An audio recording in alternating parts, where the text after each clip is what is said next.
Hi, everyone. Welcome. This is our first big uh, Microsoft Teams meeting. So bear with us as we transition from Zoom.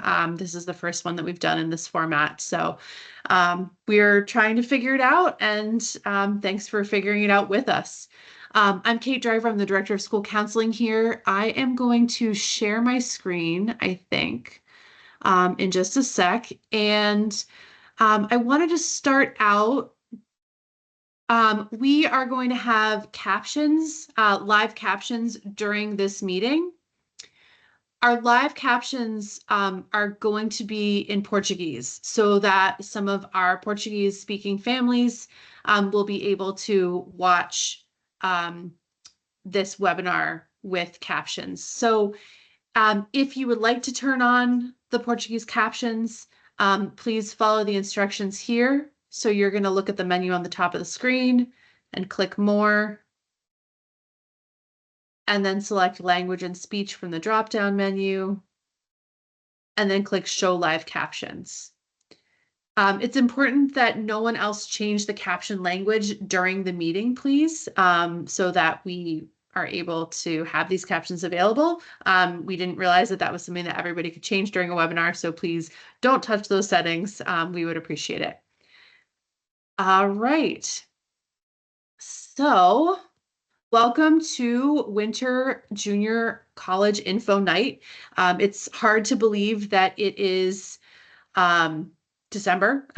That's still kind of blowing my mind, but here we are, and we are very glad to have you. So you will meet all of our school counselors and our wonderful school counseling intern tonight. They will all introduce themselves as they present so that we can save time. And then at the end of the evening, we have a new resource that we'll be hopefully able to share with you with one of our partners. And hopefully they will be here a little bit later on, and we'll explain more at that point.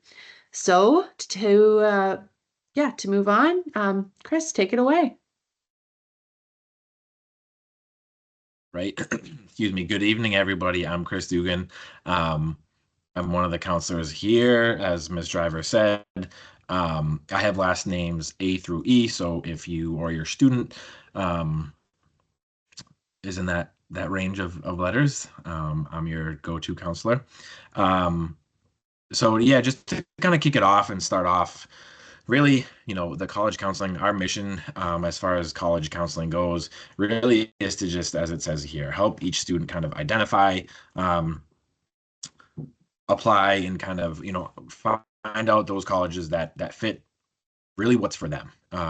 So finding that fit, finding their interests, their goals, um, really everything that kind of matches their values, matches what they're looking for in an education, and extracurriculars. You will see it all throughout um, this presentation tonight. So, we really, as it says here again, value the relationship that we have with our students, and we want to get to know them as best we can. And, especially when it comes to colleges, we want to find out, to help them kind of match up with their correct college, what they're looking for, what they enjoy, what they want, both in a post-secondary kind of, again, like academic setting, but then also what they're looking for, kind of, you'll see that academic and career is kind of intertwined throughout it all. Some future events coming up are in January. We'll have a student athlete roadmap to college recruitment. I think we might have done this one before or something similar. So for any students out there that are student athletes, if athletics is something that you're really, really passionate or interested in, and you plan on playing athletics in college, this might be a really, really good one to kind of mark your calendars for. Another one is in March, a little known secrets of paying for college. So just kind of, events that we've either done before and had really good success with, or just like resources that we really think are valuable to you all as students and families. So more information will go out about these as well. So just keep your eyes out for those. As far as the timeline goes, I know I'm sure the other counselors here as well, but I know some of my students and families have reached out already as far as, what should they be doing? When should they be doing it? So here's kind of a quick timeline for you, really starting your research, the students for sure, but you guys as parents and guardians can as well. Winter, so starting kind of around now and moving into the rest of junior year, definitely starting that research. What schools have you heard of? What schools maybe would be good, like location, major and stuff like that. Things that we will dive again for a lot deeper into in later slides. Taking any SATs or ACTs that the student might plan on or want to take. Same thing again, kind of any time between now and the spring and the rest of your junior year. As far as application wise goes for colleges, that'll come up in the fall and winter of senior year. So our current seniors, for instance, that have applied for the early deadlines, those are pretty much kind of all through right now. Maybe some of them we're just finishing up December 1st, and over the next couple months we'll be going into the what's called regular decision. So if you have older siblings or older kids, you might be familiar with some of that. And then kind of making their decision come really towards the end of the spring, as it says here, commit by May 1st. So kind of those last few months of their senior year are going to be kind of when it switches from the application and the questions to, okay, where do I want to go and where do I see my future? And then tonight's agenda, before we really get kicked off, is, these are kind of the main sections that we're going to go through with you all. So, planning and research, as I just said, kind of, that initial kind of digging process, if you will, and kind of search process. The application overview, so what that all looks like as far as, really, really, especially for the student.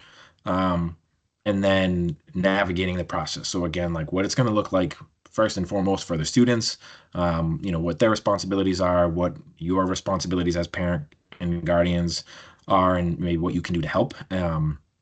And then, our role as counselors, what we are here and what we can help with and what we will help with and all that. So, and then we'll have a quick, I think Miss Kate Driver said it earlier too, a quick little another resource we have for you. Hopefully we'll be able to kind of give a quick little intro on that for you guys. But yeah, I mean, really, before I pass it on, I think a big thing is going to be, really the students are the ones that are driving the car, so to say, is what a thing we use a lot. So you'll probably hear that a lot tonight. And I think I'm going to pass it off next, I think, to Miss Corallo and Miss Carrasco, I believe.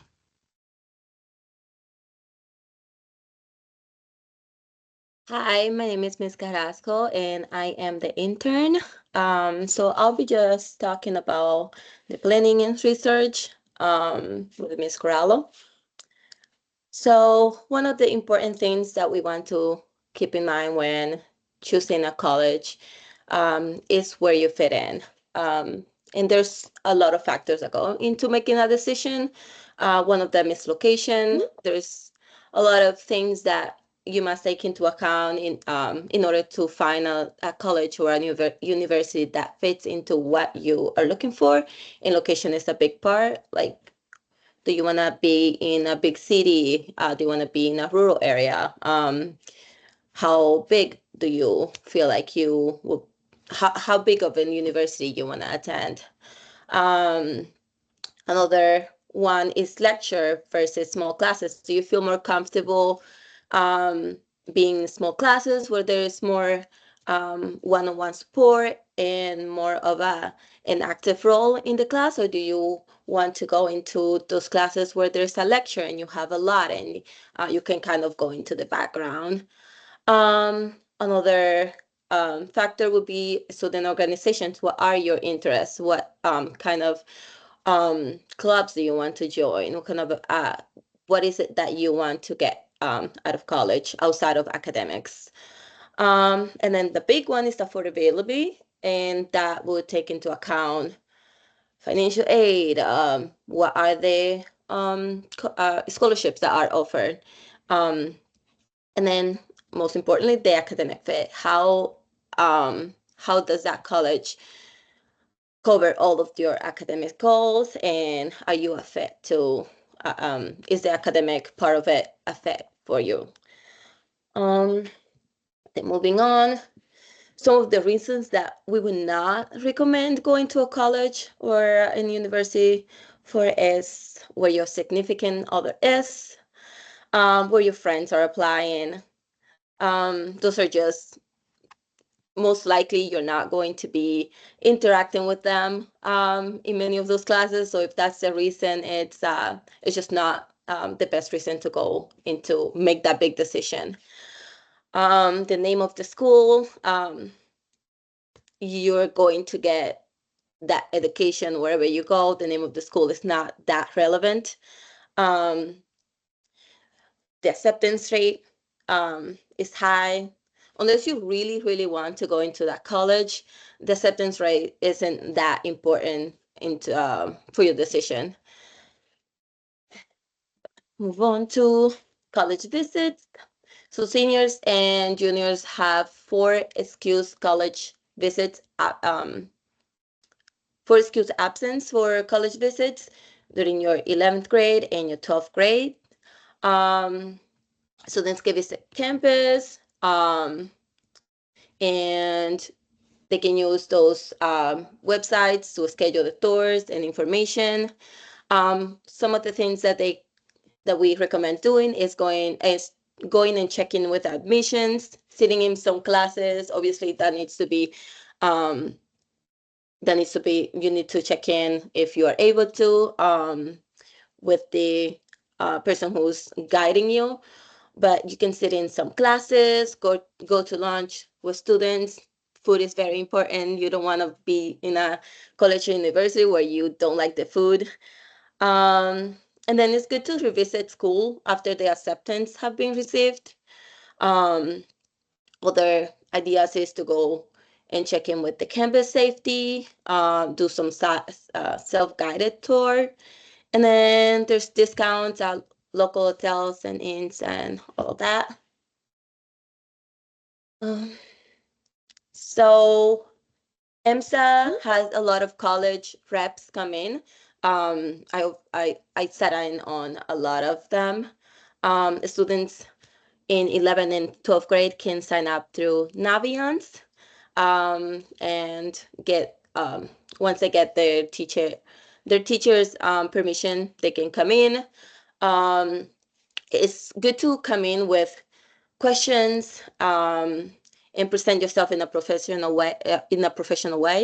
Most of those preps are the ones who are actually going to be reading your application and your essay, and being professional, being active in those college visits go in a long way to make yourself memorable and to make a good impression. So when they read your application, they can kind of put a face to the papers. Other opportunities are online info sessions. There's many colleges, many programs. I think one of them would be nursing, where there's a lot of info sessions. Some of them are required, so always making sure that you are aware of what is required on that application process, which everything should be on those websites. There's open houses, which are really helpful, especially if you want to make a connection with other students before you start classes or before you make a decision. College fairs and student panels, again, those are good ways to make connections, meet the students, meet people who are actually there. And then if there's opportunities to meet the faculties, and make those connections and network, that is also a great opportunity, again, to have that connection before you go into college. And then online tours, though, you can do those. And I think Ms. Guralo. And thank you so much, Ms. Carrasco. So while you're evaluating colleges, some of the things that you really need to pay attention to, students should really be thinking about, the first and foremost is, how do you feel on that campus? Do you look around and you feel like you could really fit in there? It seems like a place that you would really enjoy. I often kind of think about the Boston College versus Boston University comparison, sort of like, Boston University is in the middle of the city, and you're kind of got traffic nearby, whereas the Boston College is sort of its own campus. It's sort of removed, even though it's right outside of the city. So you'll get a feel for things like that and sort of how you fit in on that type of campus. So it's important to go to many different schools and really compare them and feel your way around those. Speak to current students, and we have a huge alumni network through AMSA, obviously. So there are folks that we could even possibly put you in touch with at times. But it's really important to talk to current students, see what their experiences are. Be open-minded. You might go in with a certain attitude to a different college, and then you might feel differently if you really open your mind to it. Try to meet with a faculty member in your program. So if there is a certain program that you're interested in, it would be helpful to talk with a professor in that field, and see if you can sit in on a class. I think Ms. Carasso mentioned that would be such a great opportunity to get a real feel for what the classes are like in that particular school. And you will go through those formal tours and info sessions, but try to spend some time off the tour a little bit. Check out the places where students are hanging out, like in the student center, the coffee shops. Really just spend some time observing and see how you feel. So when you're building your college list, students really need to stay organized and be strategic about it. We will work with your students on creating a really balanced list. That's one of the biggest goals that we have in working with students once they create their list. Really want to have a probable school on there. We often call it, like, another term for it would be like a likely school. We kind of steer away from calling it a safety anymore because nothing's 100% guaranteed unless it's an open admissions kind of policy, but a school that a student is most likely to get into. They have a higher acceptance rate as far as admissions, and that student is well above and beyond the criteria for their GPA test scores and things like that. And you also want to make sure that your student has a financial probable school. Sometimes those are one and the same, the admissions and the financial. Usually a good financial probable would be a state college or university in Massachusetts. Those are typically the most affordable, at least sticker price wise. Target schools are going to be those schools where most of the students' list lives, where I'll go over acceptance rate in a second, but where they have a higher acceptance rate than a 45%, and the student is in the criteria, really matches that well as far as their academic profile. And then a reach and a far reach are those schools that are more selective. They have a lower acceptance rate overall, or it might be that your student's academic profile, doesn't quite meet the criteria for those reach schools as well. It's really important for students to think about this list as their own. It should be their list, fitting their needs and based on their own academic and financial profile, and not just choosing ones they hear from their friends without really looking into it. So some data for students to use when they're thinking about creating that balance list: looking at the GPA range at that particular college, seeing if they fit in that range or not, and that will help determine where that school is for them on their list. If they're in a really selective program, that's another consideration. So, UMass Amherst, for example, might be a target school for somebody for the general admission. But if it's a student who wants to get into nursing or the computer science program or Eisenberg School of Management, that's going to be a reach for just about any student. So that can definitely be a factor as well. Looking at the test scores for SAT or ACT, what is that range? And does your student fall into that range? And we'll get into that a little bit more in the presentation, but it's definitely something to consider. And then the acceptance rate. So if a student might match the criteria, they might fit in with that average GPA or the test scores in there. But if the admit rate is below a 40%, we're going to call that a reach for everybody, because that means it's a very selective school. So just kind of keep in mind that as well. So some tools that we share with your students, and you guys can already start using them at home and checking this out. Naviance has College Supermatch, where you can put in the criteria that's important to you in a college and start getting some matches.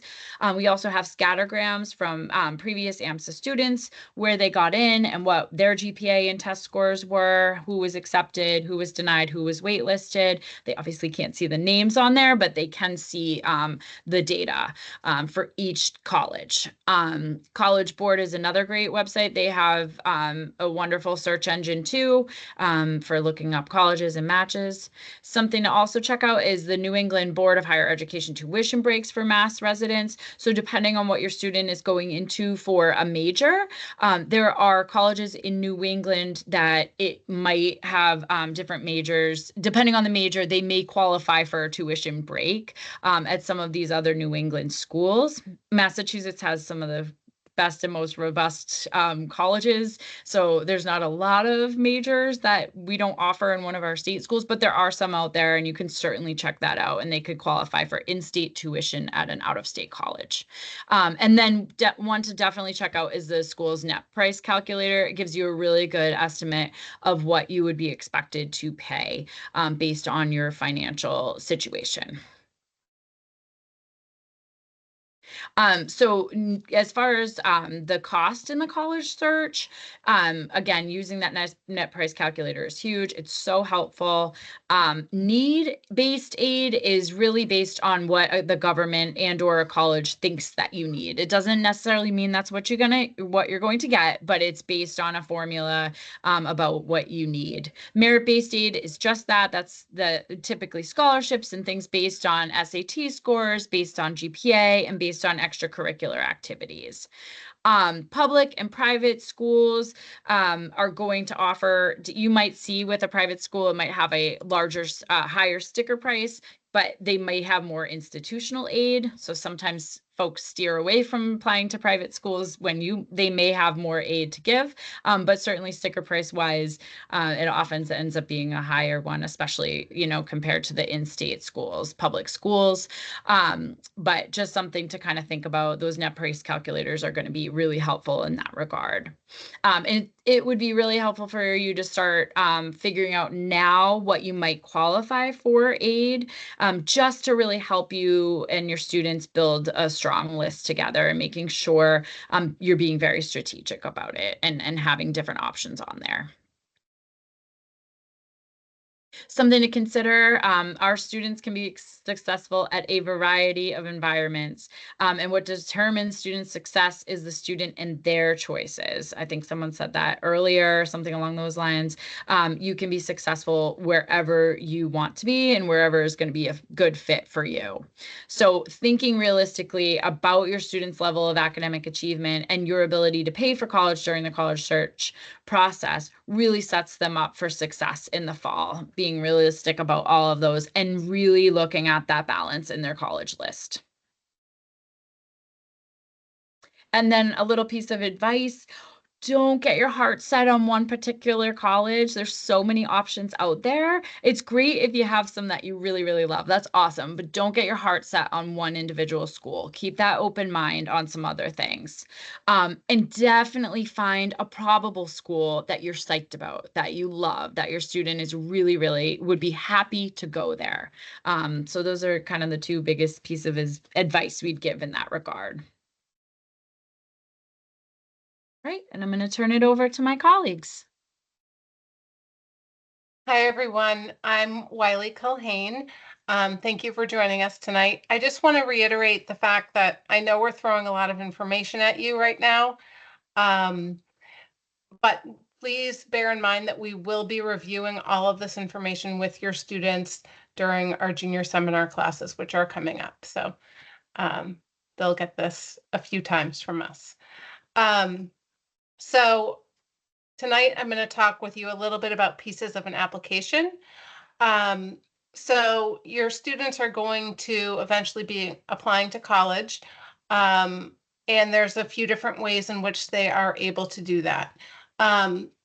In recent years, most colleges are on the Common App, which makes things easier for students. However, there are also colleges that require you to apply directly through their institution.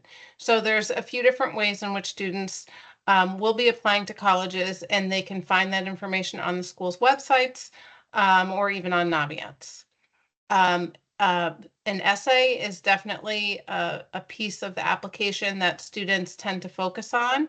And we're lucky at AMSA that many of our English teachers do require students to work on their college essays over the summer in between their junior and senior year and work on that as an assignment in their English classes, which is great. Counselors are also always available to help students with essays and to proofread them if necessary. Supplemental essays. These are questions that some colleges will require as part of their applications. And there's a wide range of topics. Some of them are quite fun. I remember one college this year asked students to answer a question that was like, what was your favorite thing about Friday? And they had a certain number of characters to answer that question. And kind of really highlight some interesting things about themselves. Some other questions seem a little bit more dry, such as, you know, why are you choosing to apply to this college, or what will you bring to this campus? But it's important for students to take these questions and take time with these essays because they are a part of the admission process. And they're really an opportunity for students to tell the institutions a little bit more about themselves and kind of stand out. That's a student's job in their essays, to kind of make themselves stand out. These admission counselors are reading thousands of letters and essays. So to come up with something unique and different, it doesn't have to be a tragic story. In fact, we often kind of steer students away from that. A lot of times students will say, I just don't know what to write about. I don't have anything interesting. But we can brainstorm with them, and we have resources to share with students to kind of help. The transcript and the letters of recommendation, that's another piece. I'm going to talk a little bit more about letters of recommendation a little bit later, but students will ask teachers for letters of recommendation, and their counselor will write a letter of recommendation as well. The transcript and the AMSA profile, these are two pieces of the application that will be sent along as well. Obviously, the transcript is you know, an indicator of how your student has done academically throughout their time in high school. And the AMSA profile gives a little bit more information about their class, how many students, the levels of classes that we offer at AMSA, et cetera. Test scores, those are sent directly from the testing institution, or they are self-reported if allowed by the college. So again, your student would reach out to College Board or ACT if they wanted their test scores sent to their colleges. Some schools offer an interview option, which is great. Again, it's just an extra opportunity for your student to connect with someone from the college and to tell a little bit about themselves. Any opportunity that students have to get in front of someone from the college is recommended for sure. And then a portfolio if applicable. So that you might often see that for like an art school or something like that. Supplemental essays and demonstrated interest. A little bit more about the supplemental questions that I referenced in the last slide. One common question that we're getting is the YS. Why have you chose to apply to Boston College? Why have you chosen to apply to, you know, Endicott, whatever. This is an opportunity for students to demonstrate their specific interest in that school. Schools want to know why you are a fit for their campus and gauge how likely you would be to attend. Okay. They also want to know what you'll bring to their campus. They're looking for a rich and diverse group of students to come that will bring all sorts of different um, attributes to their campus. And then demonstrated interest. Many colleges actually track visits to campus. They track emails, optional interviews, and even number of clicks on their website. So again, colleges are looking for students who are likely to attend their institution. So any chance you have to demonstrate interest in the colleges that are at the top of your list is highly recommended. The teacher recommendation. We ask for students to find two academic teachers to ask for letters of recommendation. Ideally, one would be a STEM teacher and the other one would be a humanities teacher, but you know, we are flexible with that, but we do encourage students to kind of look for one teacher from each area. We ask juniors to ask their teachers in person and to then fill out the teacher recommendation form. They will have all of this information in Junior Sem, and we will share links with them on our Google Classroom page. These letters should focus on the student's academic performance. And we ask our juniors to ask in the spring of their junior year. The reason for this is that our teachers, you know, have a lot of students that ask them for letters of recommendation. Some of them work on those letters over the summer. Some of them have a limit to how many students they will actually say yes to. So some of our teachers will say, you know, I can write 10 letters of recommendation this year. So we want our students to kind of get on those lists earlier if possible. And then, of course, we always encourage students to write a thank you note after that letter has been submitted, and to be really appreciative of the extra time and care that teachers have put into writing these letters of recommendation. The counselor recommendation. We have a counselor recommendation form in Google Classroom that it's a questionnaire that we will be asking students to fill out. And then we will also ask students to have a junior meeting. An individual meeting, it usually takes a whole class period with their counselor. We'll go over the questionnaire and the resume with them and ask some questions. This is an opportunity for us to really understand more about your student, understand more about what they're looking for in college. And it also gives us a lot of helpful information to use for their letter of recommendation. So we ask juniors to schedule these meetings sometime between January and April, May at the latest. But things really kind of get busy for us in May and June. So if, you know, the earlier they can schedule those meetings, the better. We will also give family members a family questionnaire that will be sent with a follow-up from this presentation. That's due September 1st. It's a great opportunity for parents to give us some more information about their student. You know your kids best, so that can be helpful for us as counselors in writing those letters as well. Focus on the big picture. We like to in our letters, we like to talk about their academics, their co-curricular and community involvement, and their personal characteristics. So those are the things that we're talking about. Our letters are a little bit more, you know, about the whole picture than maybe a classroom teacher's letter is. So we do like to touch upon all of these things in our letters of recommendation.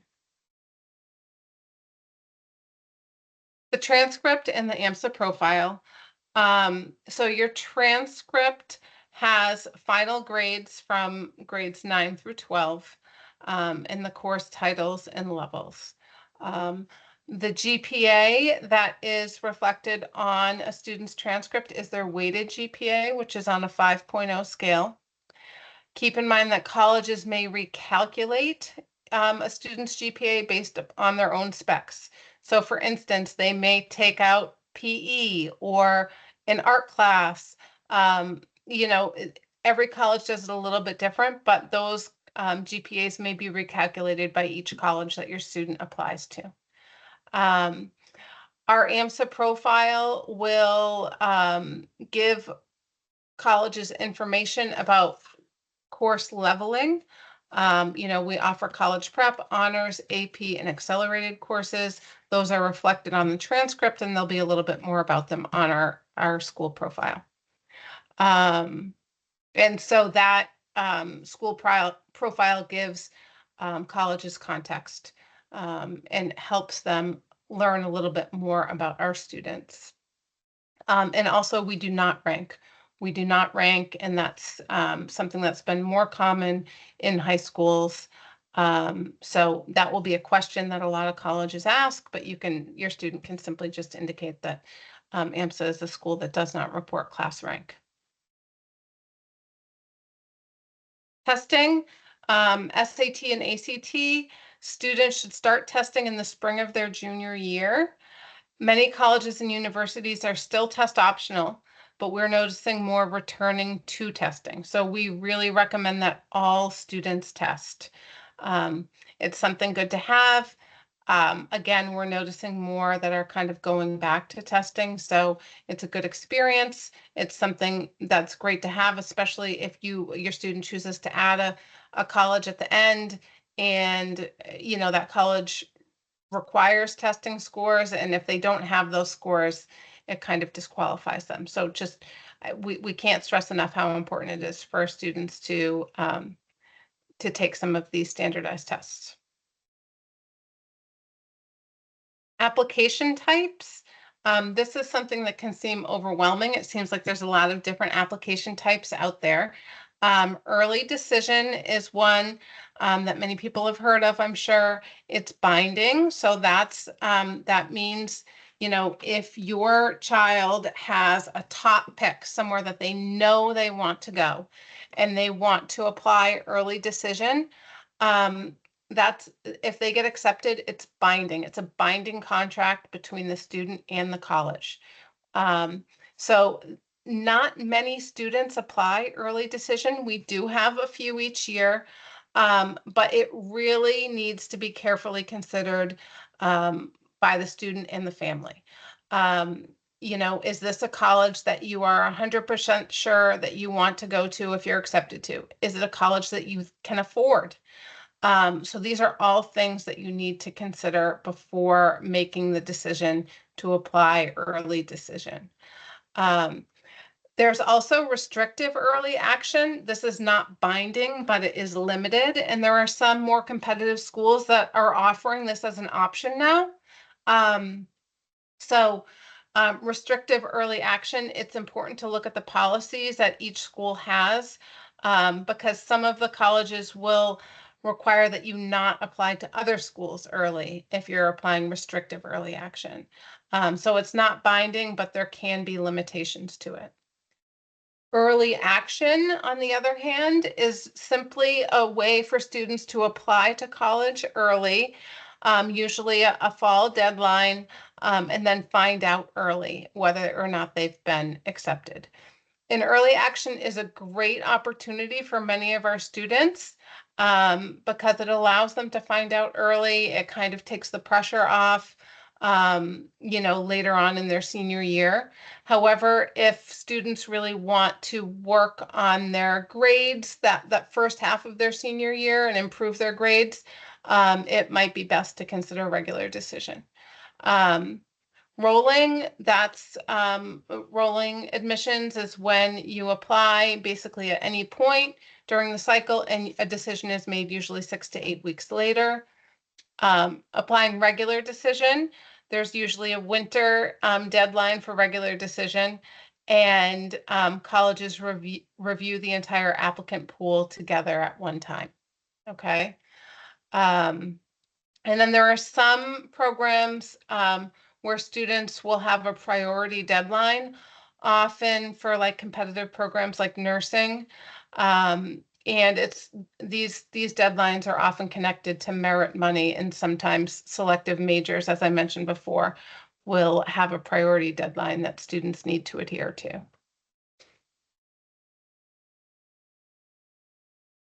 Gonna turn things over to, I think, Miss Morrissey.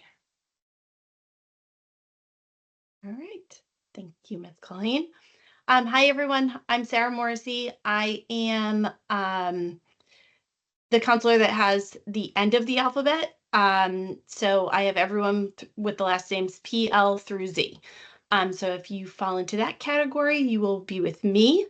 So I know that you are all on information overload right now. So my slides are more to do with, how can we support you? How can you support your students, and students, how you can kind of take ownership of this process. So the biggest thing is just working together. We can't stress enough that you should be starting where the student is at within this process. So for some students right now, they are ready to go. They are starting to research. We saw a lot of students in the junior class this year that attended the college meetings in the fall, which was great to see. So we know that a lot of our students are ready. There's also a handful of them out there that are just kind of just dipping their toe in the water and are just not really quite ready to get into the pool yet. So for those students, we want you to take your time. There's no rush on this. Things don't have to be done by the end of junior year. We just want you to wrap up junior year with a really solid understanding of how to do the research, how to look into schools, what is to come for senior year, and allow you to kind of work at your own pace. We really try to meet students where they're at. However, we do have a good number of students that tend to do things a little bit earlier at EMSA. So we try to support where necessary. The next thing that we can't stress enough is just supporting in empowering students to really take ownership of this process. They're the ones that are going to be going to that particular college and enrolling and spending at least 4 years probably there. So we want students to really be making decisions based off of what's going to meet their needs, both academically as well as socially and emotionally. So really empowering your student to consider all of the factors in this process and figuring out what area or where they feel most comfortable. Setting reasonable expectations, finding those schools that are academics fits and financial fits as well. So is it a school that, that you're going to qualify for a substantial merit scholarship and therefore it makes it more affordable for you to attend that school? Do they have the program that you want? All of those things are really important factors that we'll spend some time talking about during junior seminar, but making sure that they have at least one program, if not a few programs that you're interested in, because for many students, they change their mind multiple times once they get to college. So you want to be able to make sure that you have all of your options, so you're not having to change schools along the way if you're really happy about where you end up. Also, make in terms of oh my goodness, I can't talk. Expectations. Looking at what is manageable for your student at a given time. So saying to them, in mid-May, that you want to have their college list completely wrapped up when they're also in the process of studying for APs or study, all of that may not be a reasonable expectation for them. So, taking things in small chunks and kind of using the timelines that we've set up for the students, so that way you are not putting an additional pressure as the parent or guardian on your student. Helping students to own the process. And then we really suggest, creating some kind of shared document to manage this process. There is a lot of things that are similar, and we can do a good overview of the college process, but colleges have different deadlines. They have different requirements for their application. Each school may have different financial aid deadlines. So you want to make sure that you have all of the information in one centralized location so that everybody that's involved in your process has access to that. Students will keep the school that they're thinking about. They'll have a list in Naviance that we'll have access to, as well as once they are actually applying to schools, they'll also have that list in Naviance. Parents will have parent access to that, but they can't add or change things in the Naviance accounts. So it is really helpful to have that additional Excel spreadsheet or Google Doc that you can kind of keep track of all of the things. So students, this is your process. So just like Mr. Dugan said earlier, you are in the driver's seat.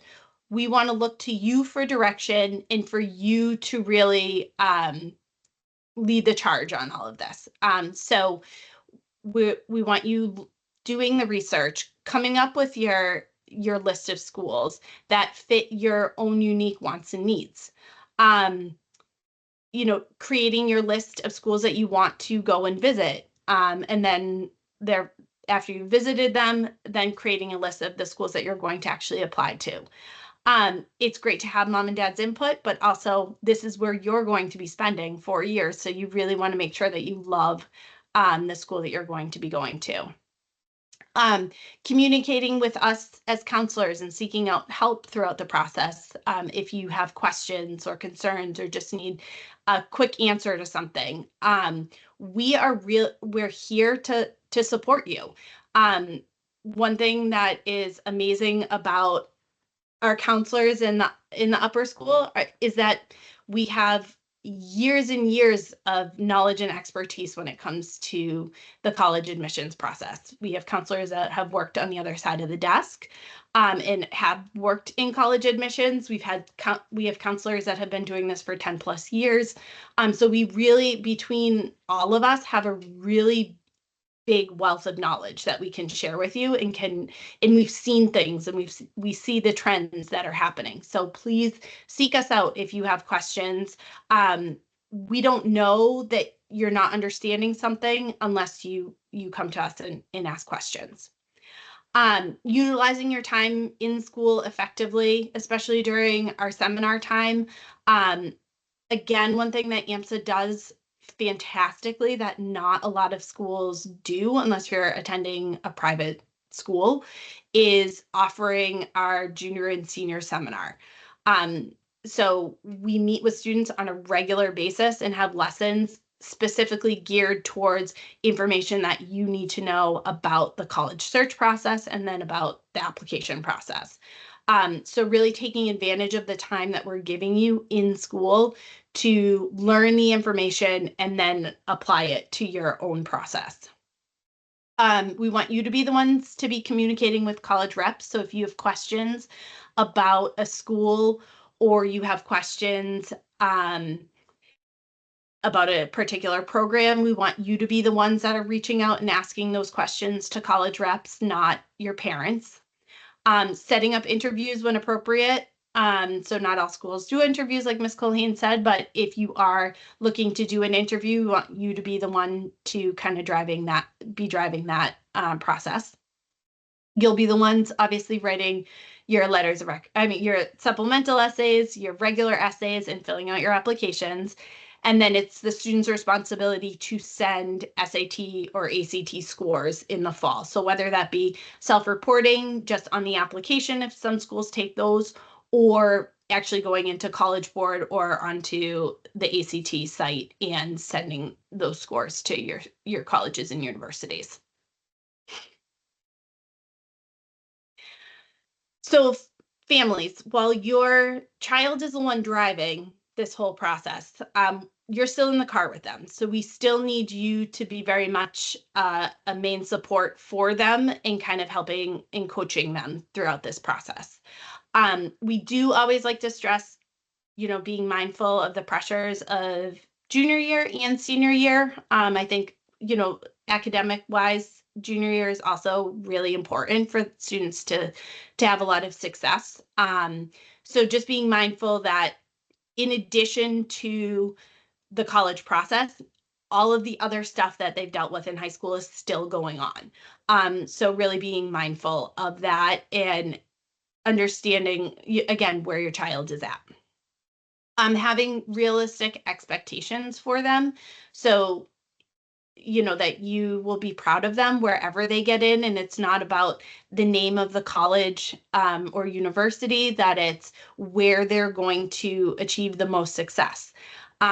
Sometimes it's less about the name of the school and more about what do they have to offer your particular student that sets them apart. Internships are things that can really drive the success after college. So, what are the opportunities that schools have, and how is your student going to take advantage of them? Filling out the family questionnaire, like Ms. Culhane said, those are hugely important for us as counselors.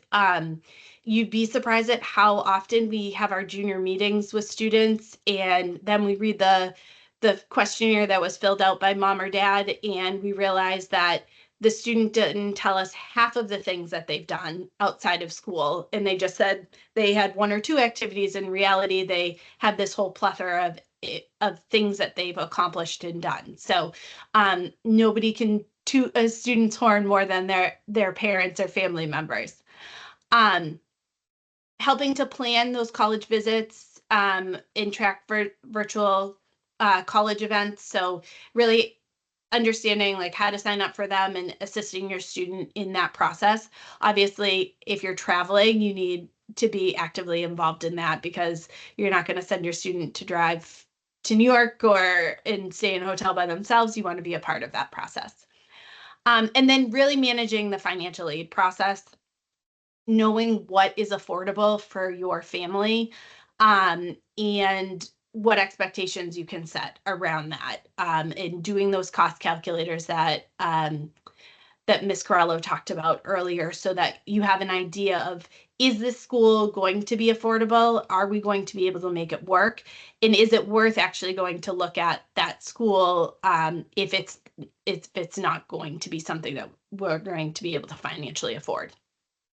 And then making sure that you know when financial aid deadlines are and what forms are required. So some schools have a variety of forms outside of just the FAFSA that they require. So knowing that information is important. Next slide. You can also be helpful in helping students to register for standardized tests, taking them to and from in terms of transportation, any supplies that they need for the testing, and assisting students with sending their scores. Also being aware of what AMSA's policies are in terms of when we require students to have certain aspects of the application done or forms filled out for us. So just kind of, you'll be able to see that through the Google Classroom as well. So you can kind of check in on your students to know if there is any upcoming deadlines. For instance, we require students to fill out the counselor questionnaire request at least a month before their first deadline, so that we can make sure that we have their letter written. So knowing those things. And then helping your student to track their decisions and sending in any supplementary materials, so housing forms or additional deposits or information for a wait list. So just knowing those key components. All right, and as counselors, our role is really to help students develop and own their list, and to facilitate the application process. So we will, during our junior meetings, we'll sit with each of your students one-on-one. We will look at their list in detail and help students to label them as a reach, safety, or target. A lot of that information is based off of actual data that's put out by the colleges or that's on College Board or in Naviance. Also anecdotal data of students that we know have gotten in or not gotten in from AMSA. We've all been doing this a long time, so we have a really good idea of that picture. Really walking students through the entire application process from start to finish. We are definitely a resource for your students, and really can take the time to sit down and meet with them multiple times if needed. Like Ms. Culhane said, we write a unique letter of recommendation for each of our students each year. We will be in charge of sending the additional materials that come from the high school as part of our process. We teach all of the lessons that will happen in junior and senior seminars. So students will get to know not only their counselor, but also other counselors that are involved in teaching. And then way more than that, as long as students plan ahead and we have an advance notice. So we are happy to look at essays. We're happy to meet with students on a weekly basis if they need that additional support, especially in their senior year.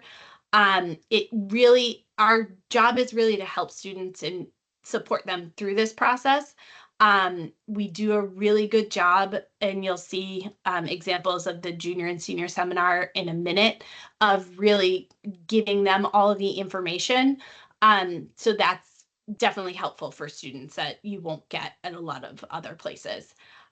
What we don't do is we're not the ones that are going to be chasing students down, badgering them, pressuring them, or micromanaging the process. So if a student tells us they have a November 1st deadline, we're trusting that they're getting their applications and doing all of the things that they need to do. As long as they're checking off the things that we've asked them to do that we need to check off, we're looking at it as they're engaged in the process and they're going to meet their deadline. If they're not doing the back end stuff, like the writing of the essays and the applications and that, we're happy to sit with them and support it, but we can't micromanage the process for them. There's just not enough hours in the day for that. All right, so for junior seminar, that is actually going to kick off for your student next Monday and Tuesday. We meet with students during their PE blocks. We have roughly 7 to 8 lessons that we go over, that we do with students. We do a kickoff next week, and then we'll really start jumping in at the start of term 3. So during the first meeting, we're going to be talking about just what to expect in the class overall, what junior year looks like. Sorry, my daughter just walked into the room. How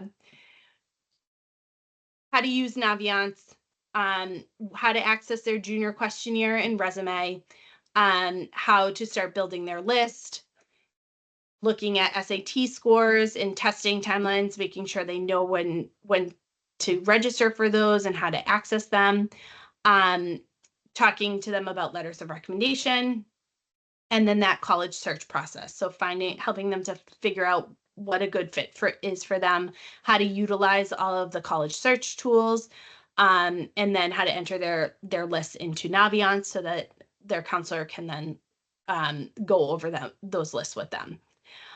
We will also go into the English classes towards the end of the school year. We typically do it at the beginning of June, and we do an essay workshop with students. So it's everything. It's a lot of brainstorming. It's a lot of thinking about different ideas. We utilize a website called the College Essay Guy, who's absolutely fantastic and has amazing resources for writing college essays and supplements and resumes and activities lists. So students will have access to that.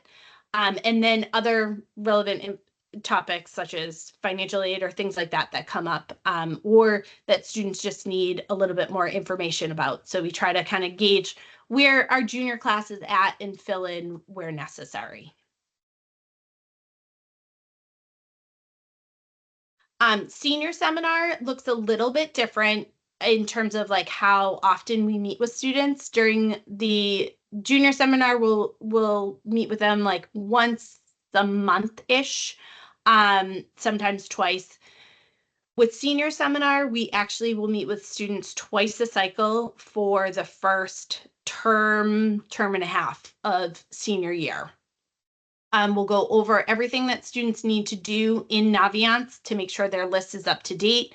We need that Naviance list to be accurate, because that's how we submit our documents electronically, is through Naviance. We review all of the components of the application, go over with them again who's responsible for what aspects. If students haven't created a Common App account over the summer, we make sure that we have students do that, and then we link their Naviance and Common App accounts. We'll do a lesson all on supplemental essays. So where we do the major Common App essay at the end of junior year. So because again, like was mentioned earlier, a lot of the English teachers have that as a summer requirement for students to be working on. So most students are already have a good jump on the actual Common App essay. So the supplemental essays is where we focus for senior year, to make sure that students have an idea of like how to do that research and how to make their supplemental essays stand out. We will show them how to send their SATs and when to do that. We'll go over basics of financial aid, FAFSA, FAFSA ID, CSS profile.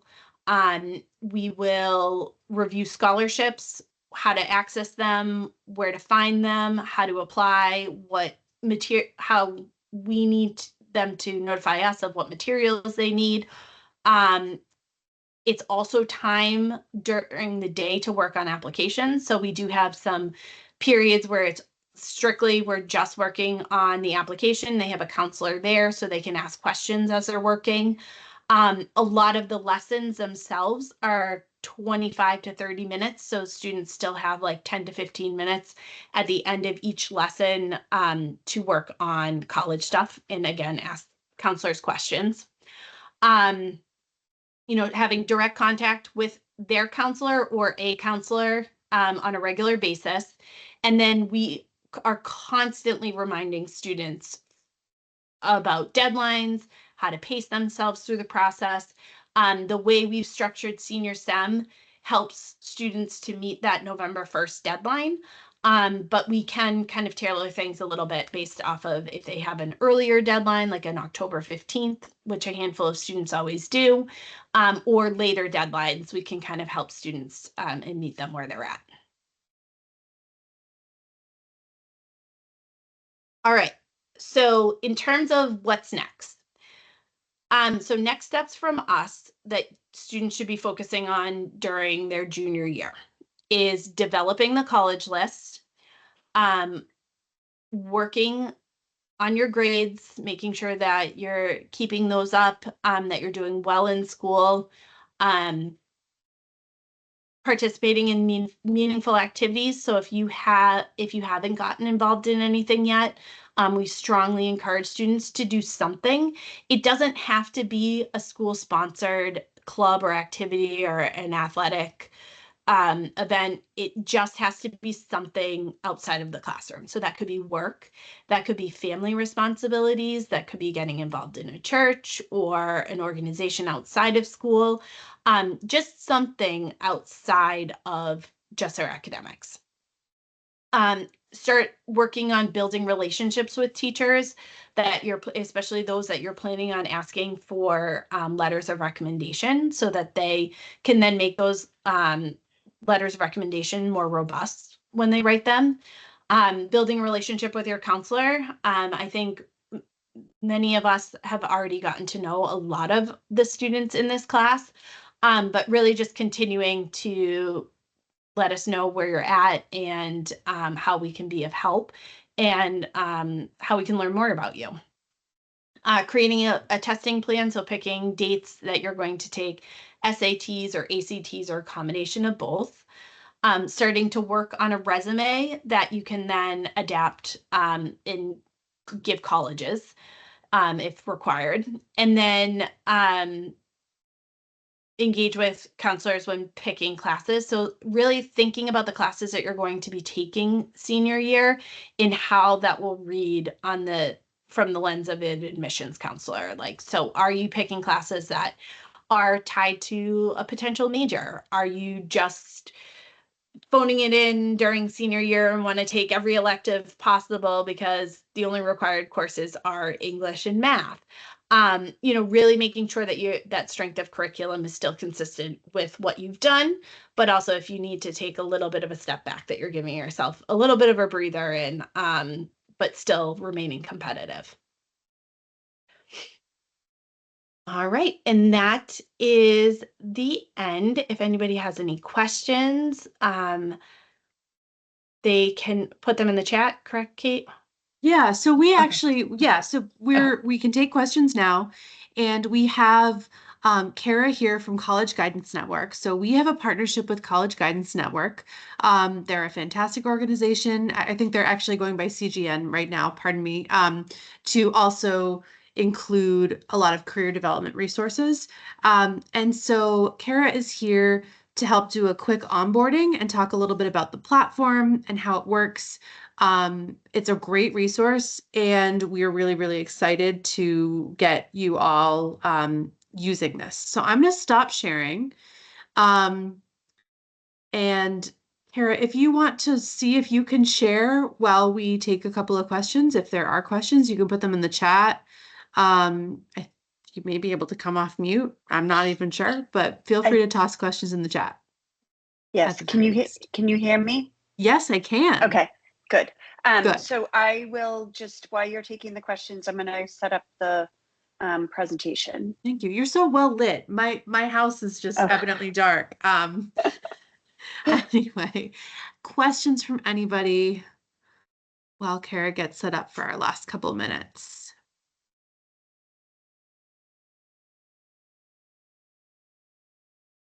I don't see any yet.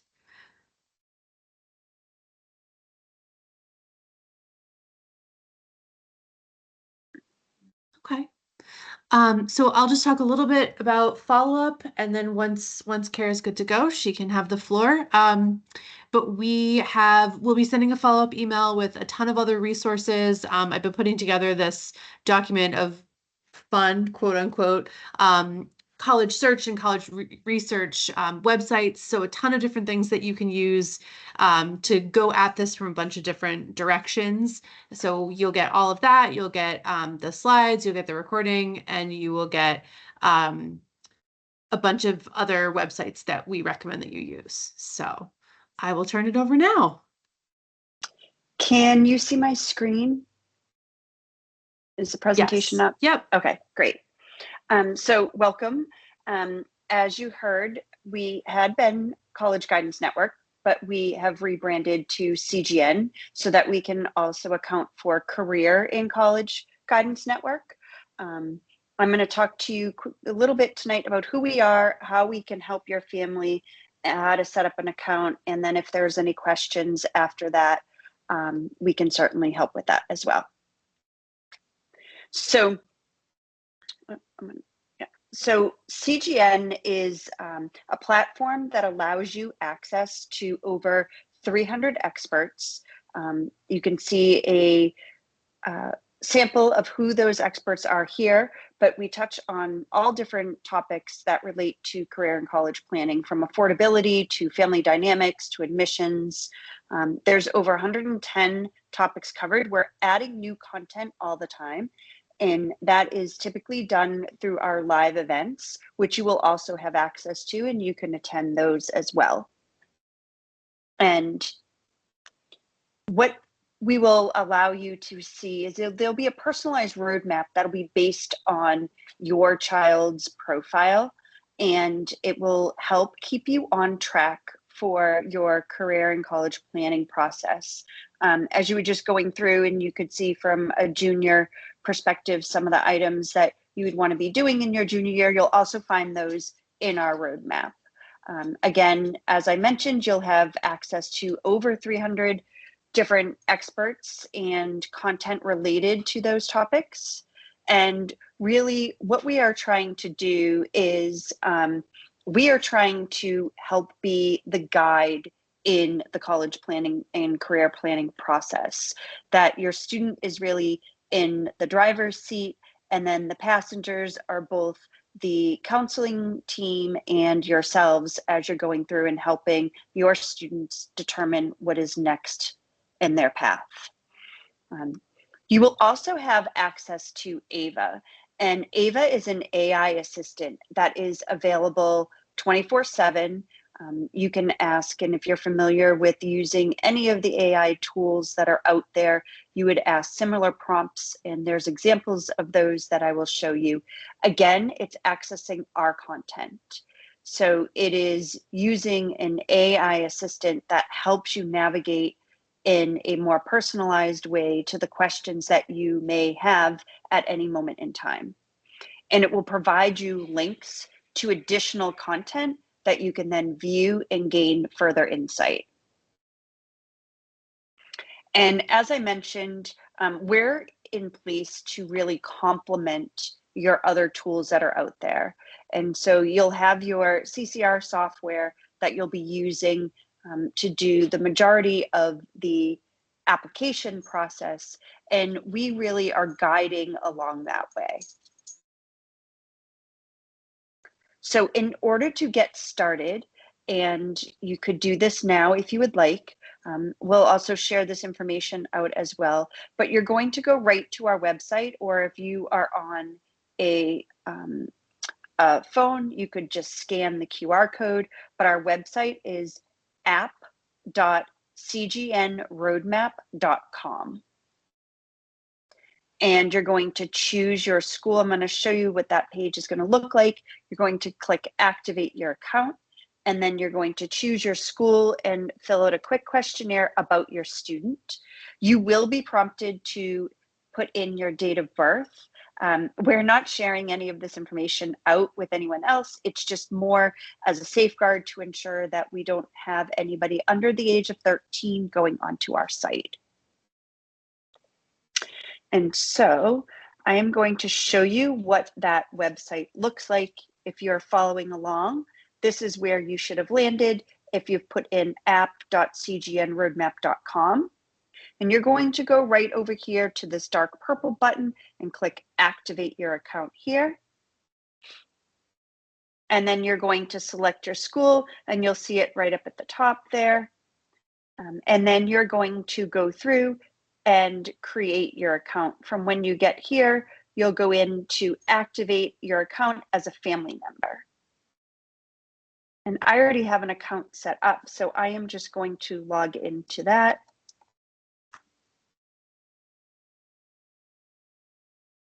And as you go through and activate your account, it's going to ask you for some questions about your student.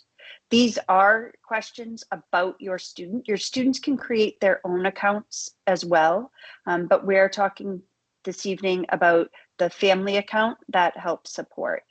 And you can go in and change any of the answers that you're being prompted with right now, right here. So as you go through, you will have put in your student's graduation year, your student's name, and you'll choose the different pathways that they may be interested in.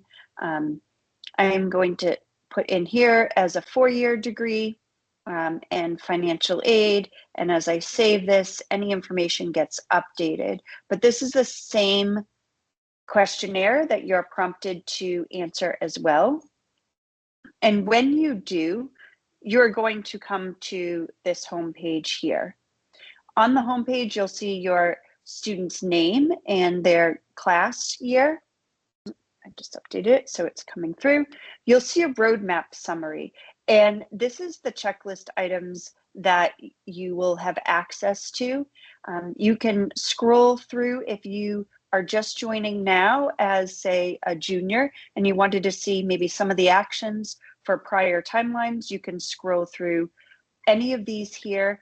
As you will see, we are separating these into semester-based timelines until you get to 12th grade, and you're going to go into a month-by-month timeline starting in, junior year.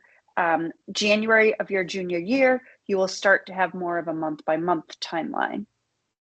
And we have these broken out into topics. So you'll see if it's summer, something you should be doing over the summer, anything that has to relate to paying for school, applying for school, or exploring. And as you check off these checklists, you'll be able to see which of these pieces are complete. Anything with a little video icon, when you go into this, you're going to be able to see a video related to it, or if it has a paper icon, there's a PDF, and as you click on that, it'll come right up. After you've reviewed that information, you can just go ahead and check off that checklist item. The roadmap is also accessible in its own tab over here, where you'll have a more detailed view of that same information. And you can track your progress. This just gives a little bit more of an expanded view. It is the same thing as the roadmap that is found on the homepage. Also on the homepage, you have access to Ava, our AI assistant that I mentioned. And right in here, you'll see some questions that are already prompted for you. And so one of the things that you may be interested in understanding is just financing college and what that could look like. And so how can we get a bigger financial aid package is a prompt that's here already for you. If you click on that, it'll bring up our content related to that. Just takes a minute as it goes through and retrieves that information for you.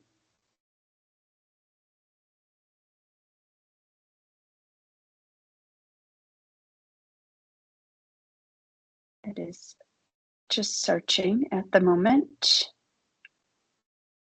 And when this information comes up, you'll be able to click on links that will bring you to another, more of our tools in our resources.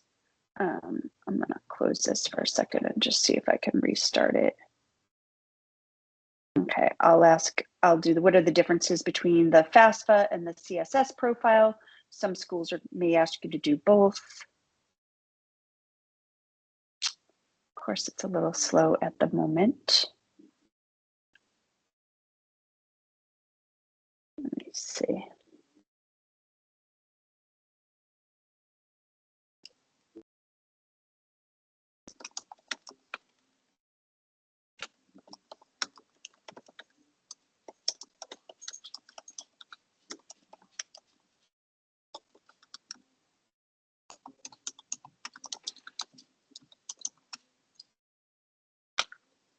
See if that helps. I was just doing this not too long ago and it was working, so it just may be a little bit slow this evening. Apologize for that. Usually it is faster than that. Let me just refresh one more time and see if that helps. As I'm doing that, you can also see up at the top on the homepage, as I was mentioning, live events. And so here is a live event that we have actually coming up tomorrow.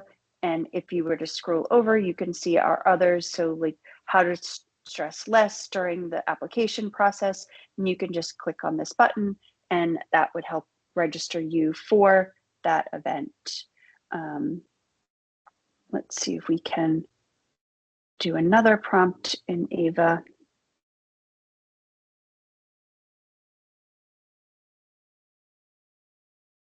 Okay, we'll come back to this in just a moment because there is other information I want to show you.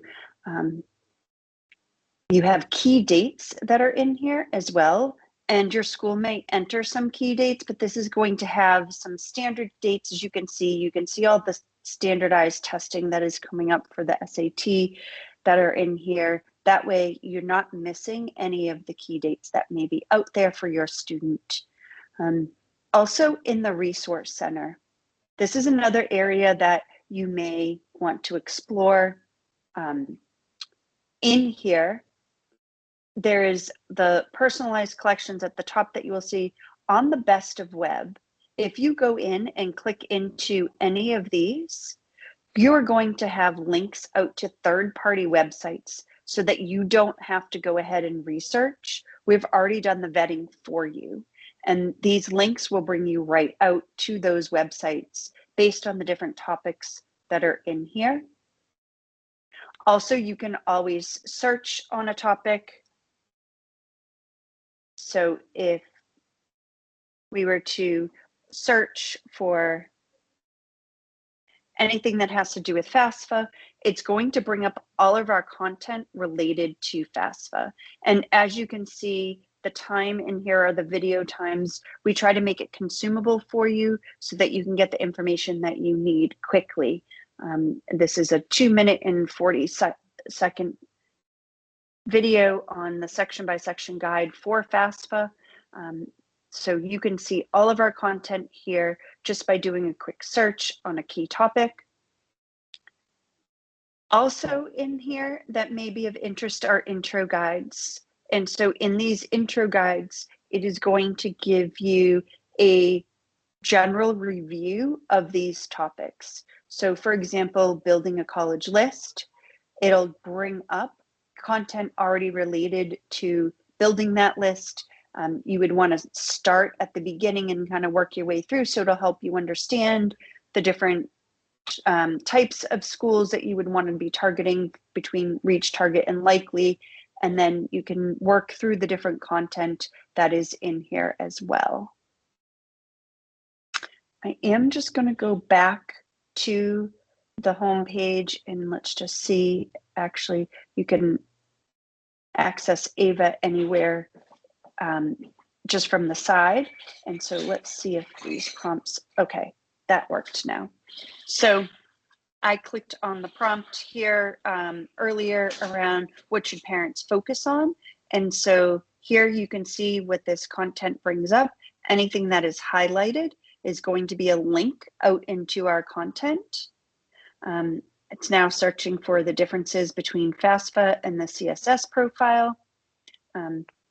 As you go through and you're asking these questions, you can copy any of this over to a notepad.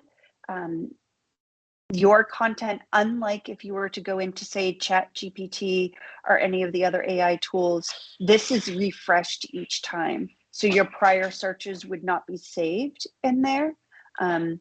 When you go in to asking Ava here, you will see at the bottom that there is going to be a little icon in which you can copy this over into a notepad and you could access any of that information that you've researched later on as well. It is just doing the search, so it's not coming up for a moment. But when it does, you'll see a couple of icons down the bottom that will help you do that. I'm just going to pause there, and that pretty much covers all of the tools and resources that you have available within CGN. There's a couple of different ways in which you can, again, access content. The good part about this is it is available 24/7, as your counselors are not going to be available 24/7, but the content is already vetted and it's expert content that can help just complement any additional content or information you are getting from your counselors at any time. Yeah, so we had one question. Is there a fee to use CGN? There is not. It is free to you. We have a partnership through the state of Massachusetts right now to try this out for a little bit. So we're really excited. There was also a question that I had missed in the Q&A about the SAT versus ACT. This would be a wonderful thing to use this particular program for, but I wrote an answer in there, so anyone who would like thoughts on that can check out our Q&A too about AMSA students. They've taken the PSAT, so that they're typically more familiar with the SAT format, but there are a ton of ACT practice tests, and some students just prefer the way that those tests are written. So, yeah, awesome. And yeah, that is, if you do have If you do have if you need any help on the tool whatsoever, you can contact us at support@collegeguidancenetwork.com. And I just put that into the chat as well. We would be able to help you with your account or any questions that you have. And that way you don't have to go back to the counseling team and they can stay focused on your students. Awesome. Thank you. Thank you so much for being here and showing everyone the platform and helping folks get connected. And thanks to everyone who was here tonight. It's good to be in a virtual room with all of you. And you'll get some follow-up from us on this meeting within probably a couple days, early next week at the latest. So, all right. Thank you very much. I'll hang out for a minute, but feel free to sign off and have a wonderful night.